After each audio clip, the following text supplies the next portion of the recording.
another day, another vlog. So lusong na po tayo. Bali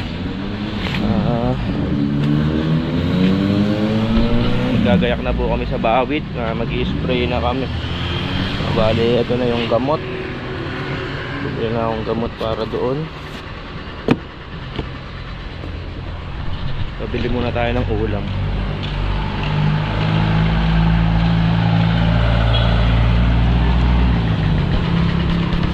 So yun, bili na lang tayo ng inihaw na hito. Ay, hinihaw na tilapia na lang pala mga digma. Dito sa amin mga digma, tingnan nyo yung daan. Kaayos-ayos sinisira. Tingnan nyo kaganda ng daan, diba? Sinisira nila. Hindi kaya nila gawin yun doon sa may tulay, no? Kung yung lubak-lubak, no? Rita, yan. Yung sa may Santa Rita, no?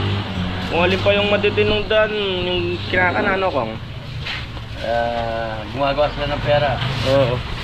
Kasi mag-aabulan na naman. So, lusong na tayo mga digma. Nakabili na tayo ng ulam. So, tingnan nyo mga digma, kaganda yung daan na yan, no? Tapos, oh, balita, Brad! Ah! Balita! Yung ako na yung balita, eh. Tulong sa baras. Saan? Sa bawet? Oo. Hindi, dito lang ako sa Elabang ko. Digma. Mga digma. Nagiging cost ng traffic pa yun pagkagabi. Tingnan nyo naman, gano'ng kaganda yung daan, tapos sisirain. Sa araw to, tingnan nyo yung daan, kaganda. Sinisira.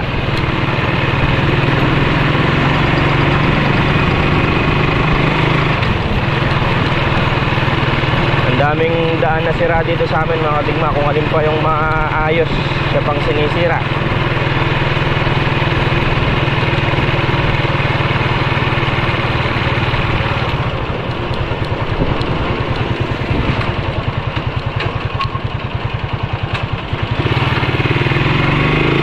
Tapos mga digma, marami silang binubutas na daan. Hindi pa yari yung isa, binubutas na naman yung isa. Yan, tulad yan mga digma, oh. Dapat yun yung ginagawa nila, hindi yung matitino.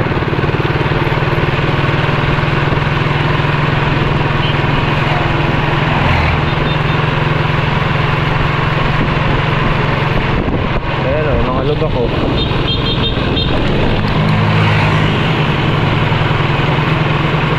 Kaya tama nga yung sa post eh. Sa Amerika daw 7 days bago magawa. Sa China daw 3 days. Sa Pilipinas hindi pa sira, ginagawa na.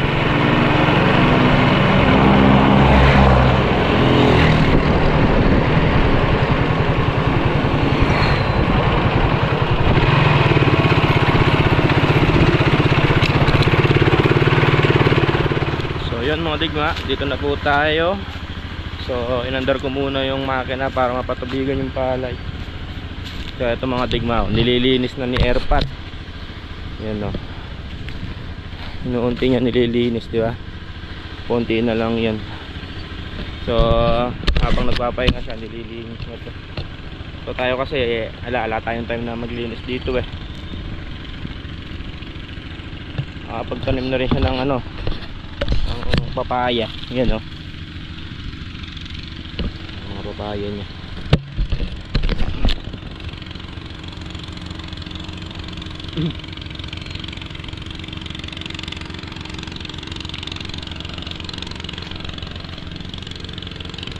Meron din mga ano, gagawing kahoy. Yung mga konti pa, mga ilang araw pa malilinis na ito lahat. Konti na lang oh. Ayan na lang. Malilinis na siya. Maganda siya makikita.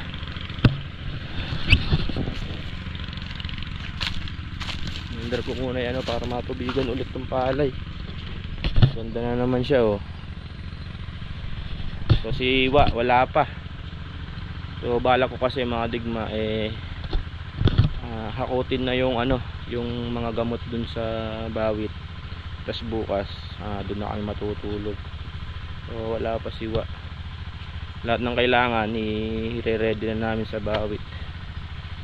Kasi maglalakad lang tayo mga digma, alang ano wala tayong tawag doon, wala pa tayong bangka. So unang-una hindi ko pa napipindurahan, pangalawa wala pang makina. So kailangan na mag-spray, kaya maglalakad na lang kami ni Wa. Gusto ko sana may ready ngayon yung mga gamot madala doon sa kubo.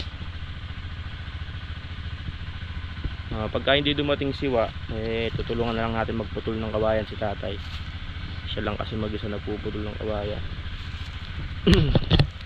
Pati itong hand tractor baka balak ko ding dalin doon para maitumba yung mga damo bago sprayan. So sa ngayon magluluto muna ako. Pagsasahin ko muna si tatay, baka biglang dumating wala pang kainin. Tapos kung wala pa si Wa, magtabas muna tayo ng kawayan, tulungan natin. Yun, kain na po tayo mga digma. Ulam natin tilapia, nihaw, tsaka sampalok at malamang. Kain po tayo. Lusong tayo ng bawit, Wa. Hakutin na natin yung mga yung mga tawag doon, gagamitin natin bukas para tayo matulog. Matingnan na yung kalabaw. Tinignan mo na ba yung kalabaw, ma? Kain din tayo. Hindi ba ito na tayo matutulog ngayon doon? Hindi, hakutin lang natin. Wala ko doon na tayo matutulog. Tinignan ko nga yung motor ko Masana ang gamit. Ilalakot lang natin mga bigat, yung spray mo, yung gamot. Bukas na lang yung spray ko.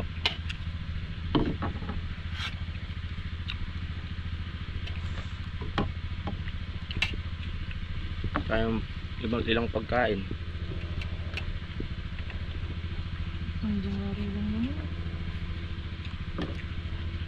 Tingnan natin kung kailangan nila yung tractor doon.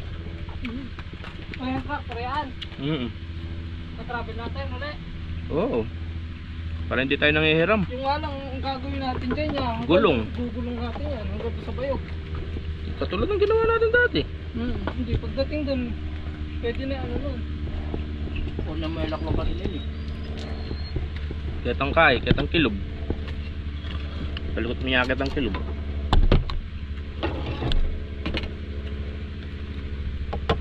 Sarap. Panyapad ye. Lawan mi pa, pangagyuman mi ng luban, nalimin pero pangalimag yung luban.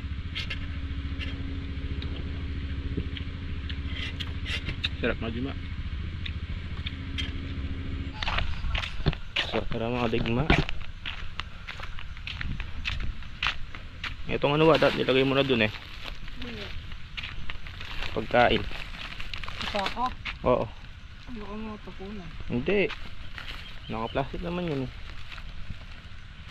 Isang na po kami sa bawit. Hakutin namin mga gamit namin kailangan doon. Ayun hanggang doon sa patag yahatid. Dinalawa sa ako mo pa. Ang ano ko sana isa na lang, babarega mo na lang yung dalawa. Hindi wala. Barega mo na lang para isang ano na lang sa gitna. Iwalay ko na ng bakot Oo nga, ganun na nga. Diba tatlo, tapos ibarega mo yung dalawa. Mag-i-spray na po kami doon. Tayo, naka-single tayo. Single natin yung kulong-kulong. Para pagdating doon sa Maputek, hindi kami maglakad. Yung kasi single, ano sa daan, maigigilid sa Maputek.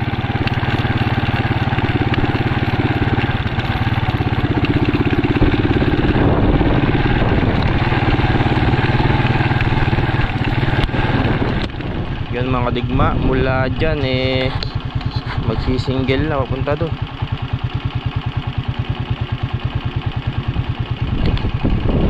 Mga digma,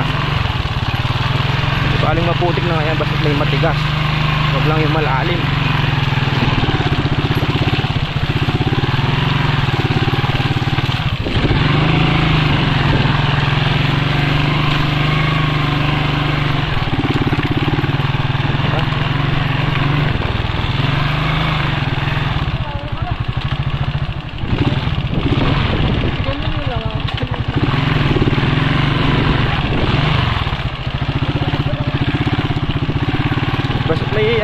basta matigas lang. Mukha nito.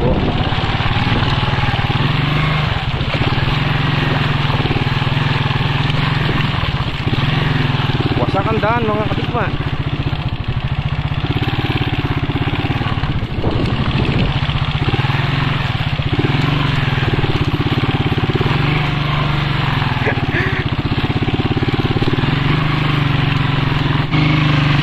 Sabing putik yan mga katikma.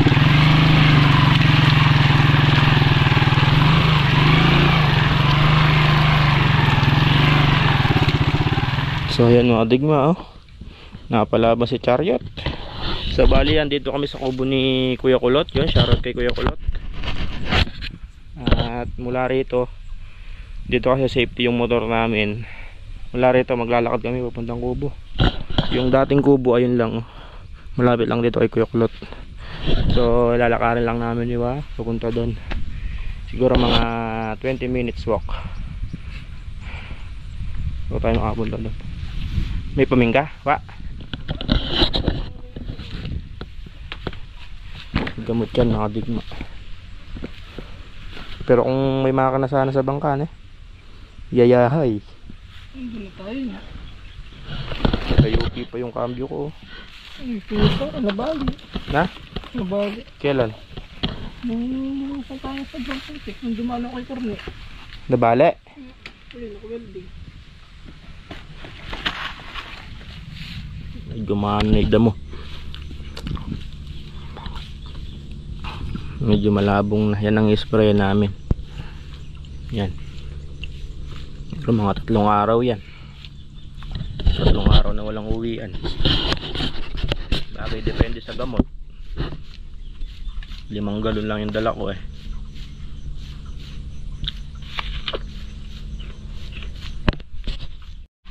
So yun mga digma, nahatid na natin yung mga kailangan natin bukas. So balik na tayo sa sa Tela Bangko. So siguro bukas overnight kami doon, mga 2 to 3 days, hanggat hindi nauubos yung gamot. Depende kung makakapag-spray. Kuhanin lang natin yung motor dito sa kubo ni Kuya Kulot.